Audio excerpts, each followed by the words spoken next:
Hi, I'm Malcolm Stern, and in conjunction with my friends John and Sandra Wilson from Online Events, we're creating a series of podcasts called Slay Your Dragons with Compassion. My book of the same name was conceived and inspired by the suicide of my daughter Melissa and the journey that took me on and the internal resources that I found. All of my guests will have a story to tell around overcoming and ultimately thriving through adversity. Special thanks to the band Stairway, Jim McCarty and Louis Chinamo, for the use of theme music from their album Medicine Dance, and my engineer Owen Santiago. I hope you enjoy this series, and thanks for listening.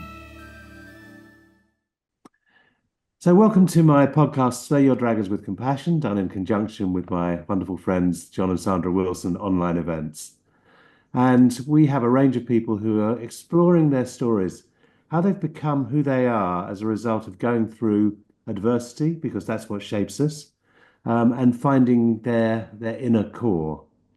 I'm very happy to welcome today Emmy van Deurzen as a prolific psychotherapist, author, and the doyen of the existential movement.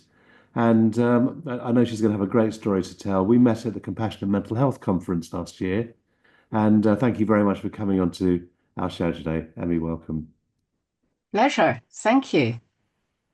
So I thought we'd take a look at how you became a psychotherapist. What happened that sort of shaped you in your youth? You didn't wake up going, I'm going to be a psychotherapist any more than I did. But I'm wondering what led you in that direction. Well, in my case, it almost was like that, Malcolm. I, Right.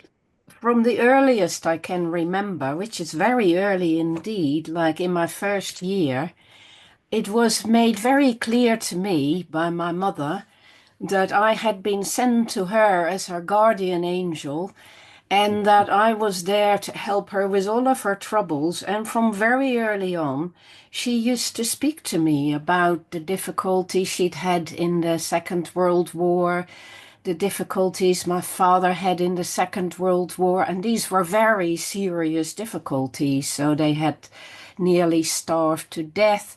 My father had been hidden away in a very cold loft where he got chronic double pneumonia and very bad asthma attacks. He was being sought by the enemy, and so it was a very, very dire time. And it was very clear to me with hindsight, but obviously not at that time, Of course. that they were both deeply marked by those experiences. And, that involved many, many other experiences in the family, such as my uncles having been deported to Germany, um, people having been shot in the street, my grandparents having first had to move from The Hague to Arnhem because my grandfather worked for the government and the building had been bombed in The Hague, so it had to move to Arnhem. And then in 1945, as you know, 44, Arnhem became the center of an attack by the Allies.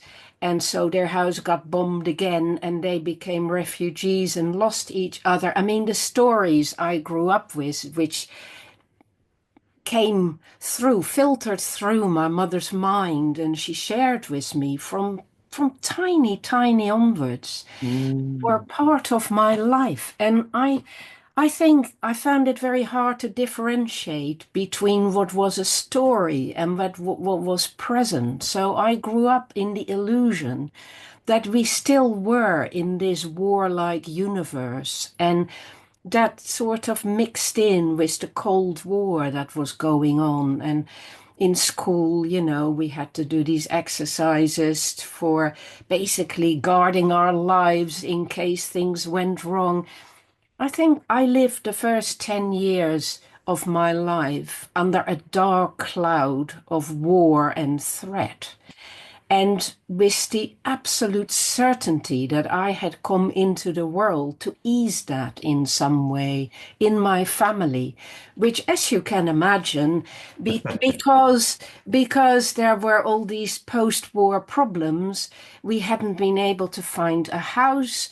So for the first 17 years of my life, I lived in what was essentially a one-bedroom flat, where I had to share a tiny space with an older sister who reacted to all this tension in the family in the opposite way by becoming hugely rebellious and acting out.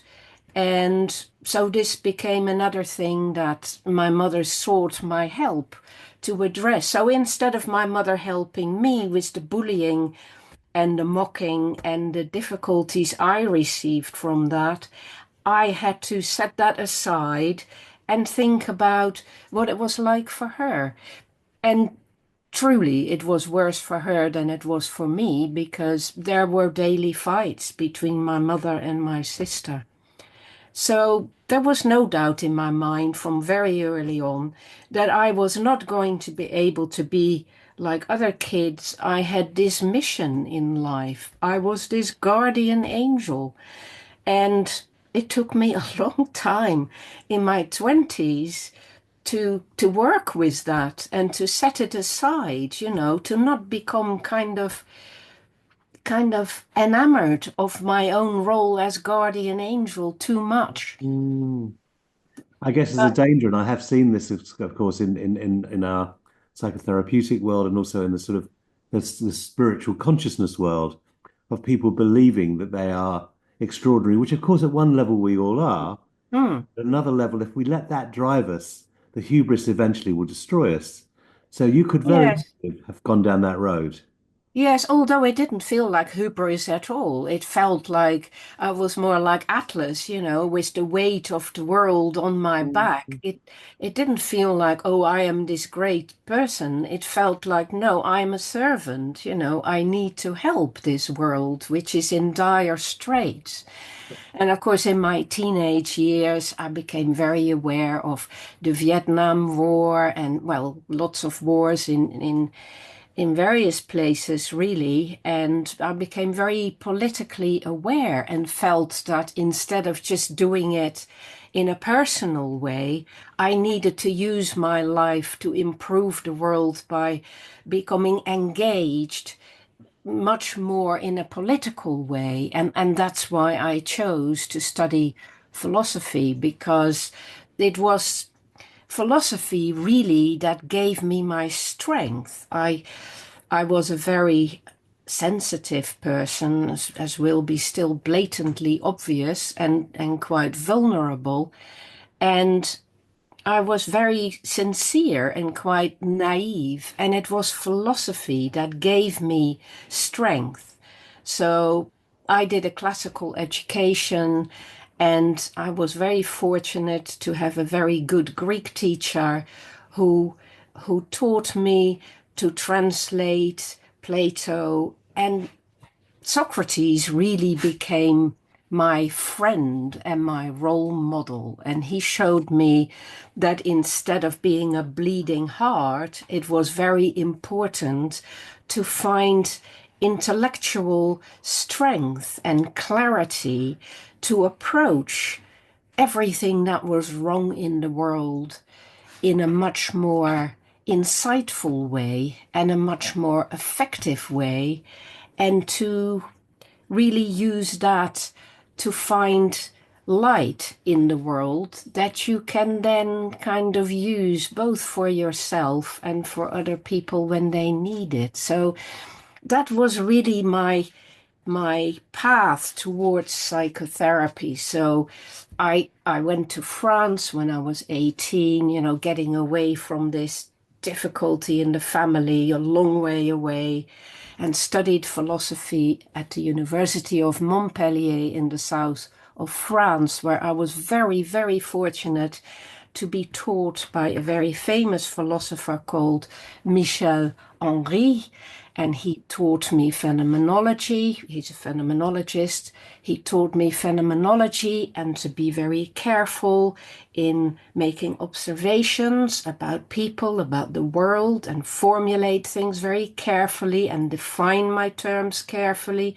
So all these instruments got me ready for that job. But I had no idea what I was going to do with that until I was drawn into psychiatry by my then boyfriend, who was to become my first husband, who was just finishing his medical studies but going towards a specialization of psychiatry.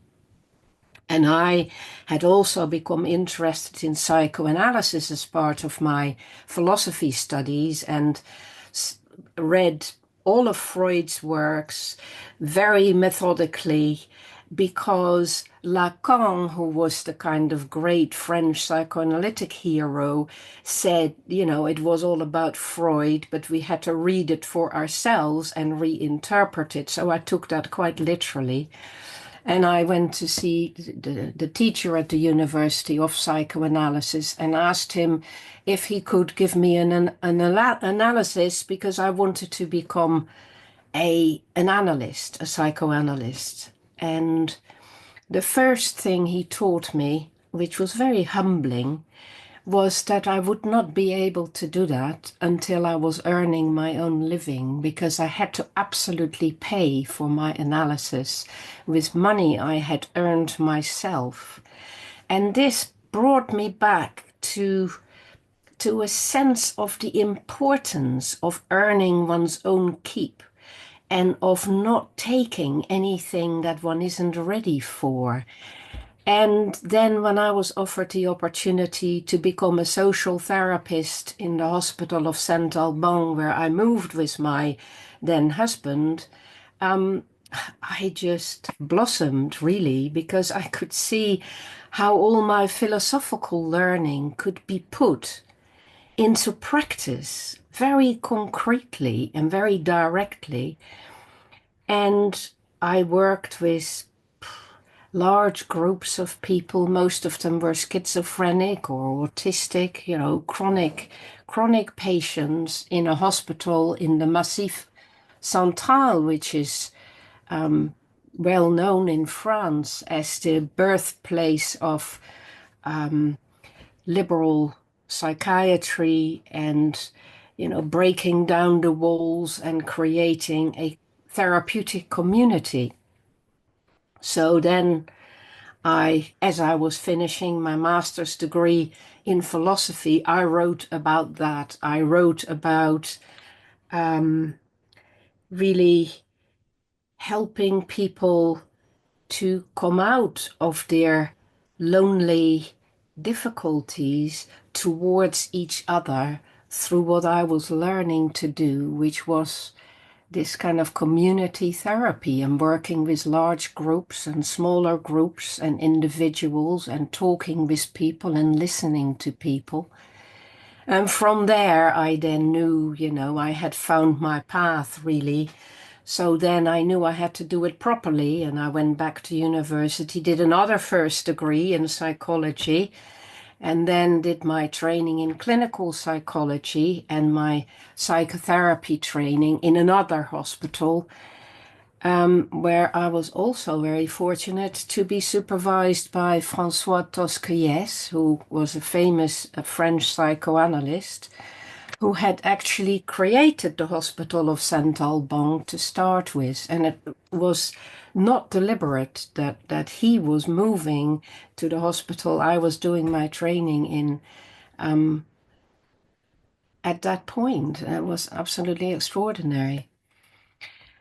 And It's funny. then, having Sorry. done all that for many years, 7 years, I then started going to lots of places like Gorizia in Italy and Geel in Belgium, and then went to Milan to a conference about new forms of psychoanalysis, community psychotherapy, and met all the Arbors people,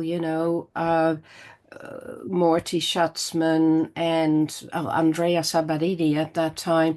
Anyway, they invited us to come have a look at what they were doing in London. And obviously, I had read a lot of R.D. Laing, and that seemed very much to me the future because he spoke about bringing together existential philosophy and psychoanalysis. And it was like this is what I wanted to learn, really, how to do that. And so we decided to come to London and work with the Arbors and associate ourselves with the Philadelphia Association and Ronnie Lang, and lived in a therapeutic community for a year and realized that it was full of contradictions. It wasn't like being in a psychiatric hospital anymore, didn't have a white coat on anymore. I had to be on the same level as the other residents, and I didn't have another home to go to. That was my home for a year. And it was incredibly humiliating at first to get in touch with what that brought up and to work my way through that in my therapy, but also with the other residents and to truly take up the challenge of not listening to them as if I were more than them, Mm. but to listen to them as if they were telling me something that I did not know yet. And that was revolutionary, and it changed my life again, utterly and completely. And it broke up that marriage to my French husband, who felt very uncomfortable about it all and just wanted to get back to France and take a job, which he did as head of a therapeutic institution and, build a very different kind of life. But we're still in touch and we still write to each other every year. And it's very interesting to see what would have happened if I'd gone back to France and had that kind of life as a clinical psychologist and, in Bordeaux. And what I did, in fact, which was to stay in London and to build something from scratch, which was, I don't know, a very long work of many decades of thoughtful exploration, writing about that, working with people, teaching people, creating movements, creating organizations. I mean, looking back, it has been an incredible journey and it has been incredibly hard work every day of my life, quite frankly, 7 days a week. But I feel that I've done, what my heart told me I had to do, and it's worked out amazingly well. And I feel incredibly well surrounded these days because all over the world now there are people actually doing existential therapy and wanting to change the world, and all the things that I aspire to doing. I can now see, I didn't need to do. I just needed to light these lights, these Mm. fires. And it's everywhere. It's not my doing. It's just creating, I don't know, maybe the conduits for it, the kind of pathways. And often it's been about setting up organizations and then passing them on to other people or going lecturing in another part of the world and encouraging other people who are already on that same track. Or it's just about working together with a lot of other people, really. I think what I'm hearing is that you've followed a trail from your very early beginnings. You've followed a trail, and it's often very tempting to sort of arrive at a certain point and stop the trail, and then sort of ground yourself in where you've arrived. It still feels like you haven't fully arrived, and I don't mean that from any sense of being immature. I get it as a sense of being a seeker till the day you die, and to allow life to educate you as you allow yourself to educate others. And I've been inspired by it by seeing your work and hearing you speak also as someone who is actually has quite a deep state of surrender. And I think there's something there about that we can allow life to educate us if we choose. And I think you're an exemplar of that. Well, that is so very well put. Thank you, Malcolm. That is exactly how it feels. And you may not realize this, but there have been various points in my life where it looked like everything was lost and I had to start again.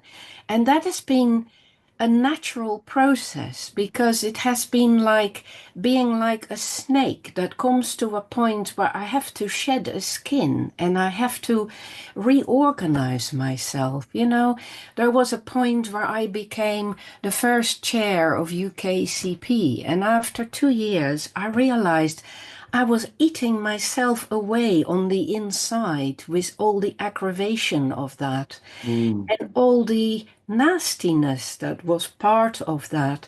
But also, it made me into becoming a person that I didn't want to become. I didn't want to become somebody who had power. People would say, "Oh, you have a lot of power." And I thought, "Do I?" And I thought, that's not how it feels. It felt again like being a child and having the world on my yeah. shoulders. And I thought, I am not going to do this anymore. I do not want to be pushed in this direction. I want to be me and I want to get back in touch with the things that truly matter to me. And it was important for a while to protect psychotherapy in the UK when I thought I was the best person to do that. And that was a task I was happy to take on. But when it was done and I could see that it became something else, I wanted out and I stepped out. And people didn't understand why I did that, but I stepped out quite suddenly. And the I weird totally thing is, understand. I yeah, totally understand why you would do that because mm, there's such a temptation to get stuck somewhere along the way that you've arrived at this great mm, point where you've got kudos status and all that sort of stuff. And actually, it feels like, in some ways, it feels like your mother did you an extraordinary favor. You were educated oh, from a yeah, very young age oh, yeah, into managing a life full of exploration, a life full of um, learning and giving of yourself. And now, oh, as you say, yes. you're 70s, and I hope I'm not revealing any state secrets here. Um, 73. 73. It's you're 1 year younger than me. So and it's wonderful. It feels like you're still on the trail. And I'm wondering what the trail is beckoning to you now. Where do you go from here? Oh, yes.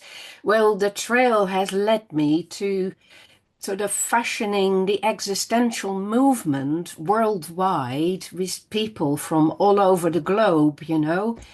And there are various sort of different parts to that. But the existential movement that I'm now involved with is about giving back our therapeutic, our psychological and philosophical wisdom to ordinary people. So it is in some ways back to this therapeutic community idea of not sitting on a throne or being a therapist, but to share with people what I know and to give it away, as it were, because the world needs it. There's no doubt. It shouldn't stay in my little head. It goes through my little head in order to go somewhere. And the world, by Jove, needs it so, so badly because wisdom has been lost. Yes. We are so much on the wrong track in this world. It's so obvious in so many ways. So we must, this is, a new calling. I know what I need to do. I must pass it back to the world that has forgotten. And, not just me. Um, I used to quite identify with Joan of Arc sometimes and think of myself as, having to ride my horse and, ahead of the armies and all that. But what I've discovered is that actually there are loads of people everywhere, around you, close around you, a bit further away, in other parts of the country, in other countries, in other parts of the world. There are these networks. We really, human beings really are just like mushrooms, like the mycelium. And when you connect, when you figure out how to connect with the people that are aligned with those ideals or those ideas, it just starts happening by itself. And it isn't at all about you anymore. You're just one little light in a whole network of what is lighting up all over the place. You remind me a bit of Richard Powers in the Overstory, where the trees are like this network that connect up and spot each other and look out for each other, and it's very, very low key. And that's what I'm hearing is that you're not Mm, waving a sort of cudgel. You're following a trail and you're seeing who's with you on the trail. yeah, exactly right. So, and I'm very much, I mean, my thing has been very much since I wrote my book about Sangha, about the need for the community of Mm, like-minded others, which the Buddhists talk of. yeah, And it yeah. feels to me like you're establishing Sanghas all over the place. Yeah, but yeah, although I'm not doing it, it's other people doing it. But yeah, we, the people, are establishing sanghas all over the world. And there is going to be a point where there are more of us than the people who are blindly going for power and profit. It will happen. If we keep working at that, there will be more and more people who want to live that way. And that will be a gentle revolution that I believe will save this planet. Because this planet is not just in danger physically, it's not just about climate change, it's not just about, over exploiting all the resources and losing biodiversity. It's that as well, but that's just a symptom. It is that human beings have lost track of what it is that matters and how to live. And when human beings discover that, it lights that light inside of them. They know that that is what's been happening to them. Some people call it mental illness. Some people call it a sickness. Some people call it being lost. Some people call it being in crisis. Some people call it being depressed. Some people call it not being themselves or feeling disenfranchised. All of those things are part of the same problem. The wisdom has been lost. We're off the track. And we gotta get back on track. And I think what's touching me deeply about what you're sharing now is this sort of this optimism, which isn't this blind sort of like positivity that ignores the crises that are going on around us, but the inevitability of the slow advance of humanity and the return to finding humanity within ourselves. And it's very easy in these times, and I know that many people I've spoken to feel a sense of despair that there's no point. And what I'm hearing is that you are seeing that there is a point and that you're Yeah. offering an optimistic viewpoint. Well, it's not just that there is a point. That is the point. That Yeah. is the point of human life and the meaning of human life. It is for us to understand life and to articulate life, to align with life, and to live in accordance with the principles that so many people over history and worldwide in different cultures have known about, have sometimes aligned with, and then have gotten lost again. It's not new. It's not something that is amazing or different. It's just so tragic that so many people have gotten disconnected from that wisdom. And therefore, it is vital that we bring people back in touch with that because that's all you need to do for them then to know what to do with their lives. And it just grows and grows. Look, I started doing YouTube videos 17 years ago, innocently, thinking, oh, I'll record some of my songs. You know, I'm a singer-songwriter. I play the guitar. I thought, okay, I'll put some things on there. And then gradually I started thinking, oh, well, I gave this talk. I could give a little talk to YouTube too. And it grew and it grew and it grew. And I now have nearly 70,000 subscribers to Well, my channel. And these are not psychotherapists. These are not clients. These are ordinary people, again, from all over the world, who recognize this.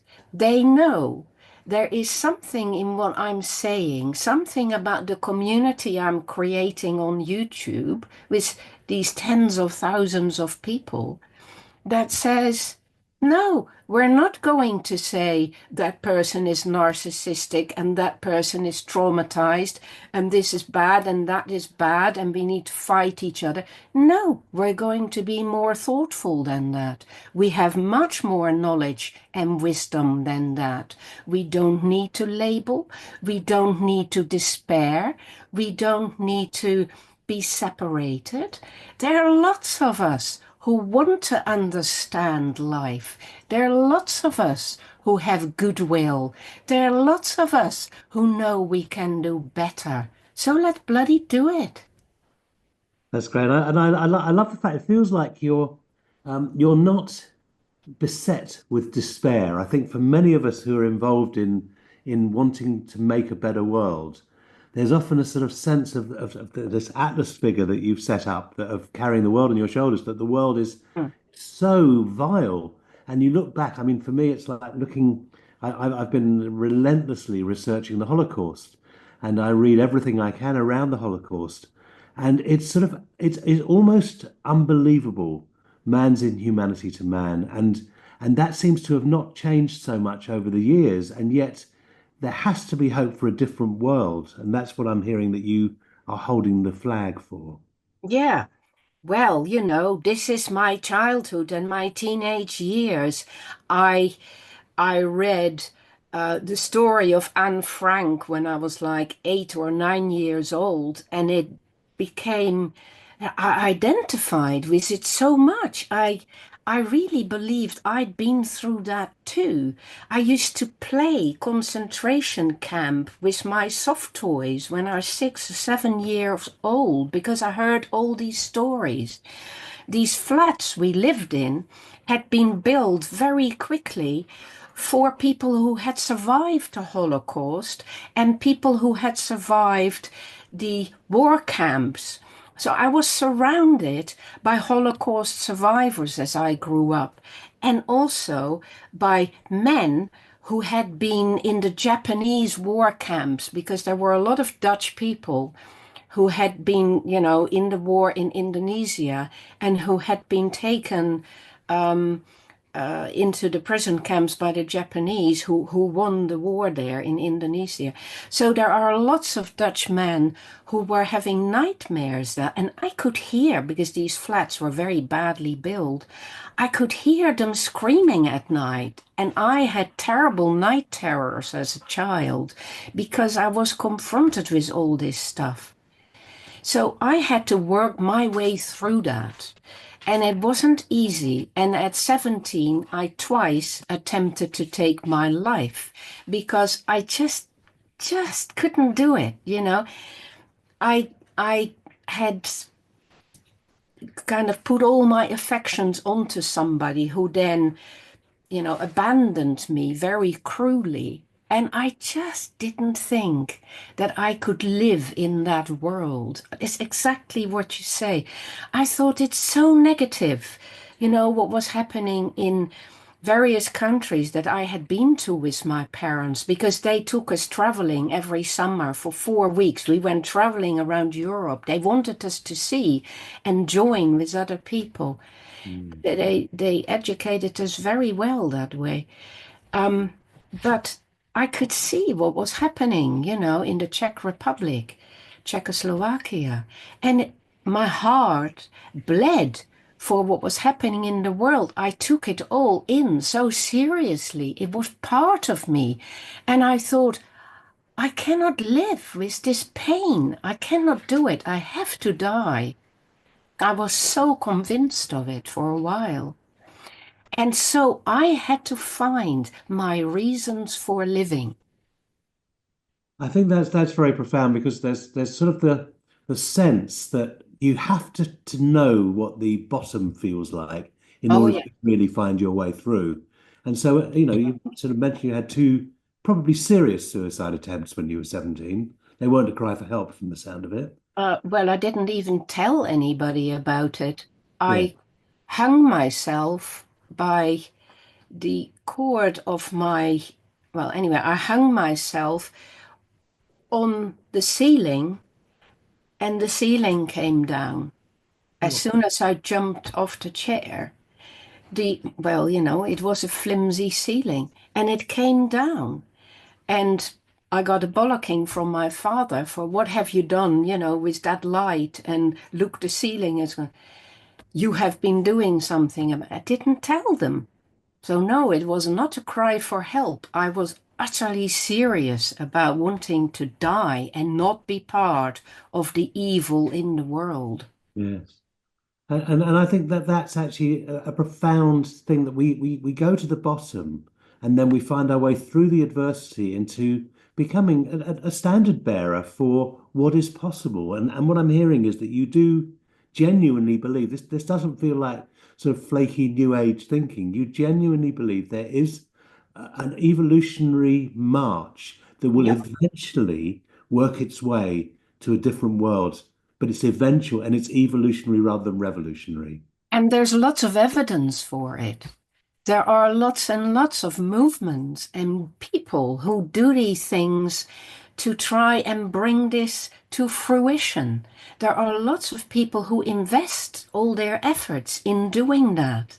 And, well, everyone who's done science at any point has also seriously committed to finding out what nature is like and what the world is like and what we can know about it all. There are lots of good people everywhere in the world, but they all feel marginalized. That's the weird thing. And I discovered this at 17 after my suicide attempt. Yes. So the second suicide attempt, I took tablets, and my parents found me in the morning. I took them in the evening, and I just slept for hours and hours. And I woke up, but very groggy in the morning, and they realized what had happened. And my father went to the head of my school, and the head of my school, who was very enlightened, brought me in, and I had a very long 2 hour conversation with him, telling him exactly what I thought was wrong with the world. And he said to me, but we need your understanding because we Mm. all know this, but nobody is saying it. Emmy, we need your understanding. You're so clear about it. And he said, publish your poems in the school journal. Find a way to sing your songs, and you will see that there are many other children in the school who feel the same as you. And I took up the challenge, and I did. And I found that, yes, there were suddenly people coming out of the woodwork, coming to me and saying, you are very brave for talking about all this. And I didn't get bullied. I didn't get bullied at all. I was invited to go sing my songs in other schools, and for a while I thought I would become a singer-songwriter and I would share my life and my ideas with the world in that way. But that wasn't to be because, I knew that I didn't want to go down that path really because I could see that, the world of pop music was wrong and it would have destroyed me. And so I thought, no, let's give it a rest. I got to get out of here. I got to start again. I'll go to France. I'll I'll study philosophy and I'll still, sing my songs in restaurants, and I did that to earn a bit of money. But I got never discovered or anything. So so lately in the last 2 years I have been recording all my songs in my 70s, and people actually listen to them on YouTube and say nice things about them. So that's been amazing. It's like, this old thing that I decided not to do, I am sort of doing now as part Well, of my YouTube you life. decided not to do it as a way of life, Yeah, but it feels like that you found your way of life. And I think the thing I'm yeah. most struck with is that you have a vulnerability about you, and yet that vulnerability is also a part of your strength. And without that vulnerability, what you have is iron or rock. And I don't see that. I see more like willow or flow. And actually, it's inspiring to listen to you because it feeds the part in me that knows the potential for us as human beings that I've been exploring all my conscious life as well since my 20s. So we're coming towards the end of it. I mean, I could talk to you for hours, Emmy, and I'm so grateful for you to come and bring your wisdom here to this program. The question I always ask at the end is, what's the particular dragon you've had to slay in order to be who you are? Is the hurdle you've had to overcome in order to be who you are? Lots and lots of dragons, honestly. I think the dragon that I am still slaying in some ways is that vulnerability. And that vulnerability comes from the deep desire to be seen, heard, acknowledged, and supported rather than fought, ridiculed, or dismissed.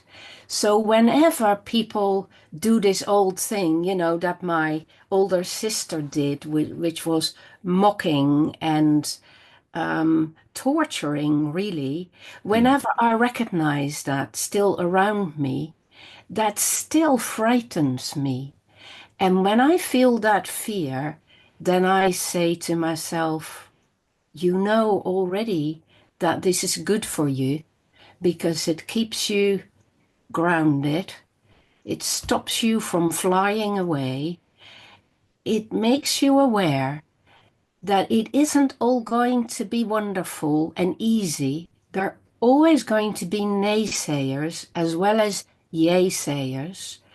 And you just have to keep your eyes on the ball, and you have to just keep doing what is right. And it is not about you. It is about keeping doing what needs doing. Let it be. mm, But I still have to do that because that's always been my Achilles heel.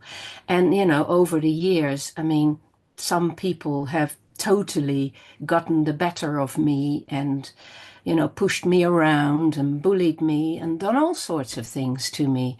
I won't tell you the sob story because I try to say to myself, those are the moments when I have had to renew myself and think again, and they have always, always done me a favor without realizing it. That's a wonderful way of looking at it, and that's a great way to finish our podcast. So I'm really happy to have seen you here and to have engaged with you, and I feel uplifted, and that's always a good sign for me as well. So Emmy van Deurzen, thank you so much for being with us today.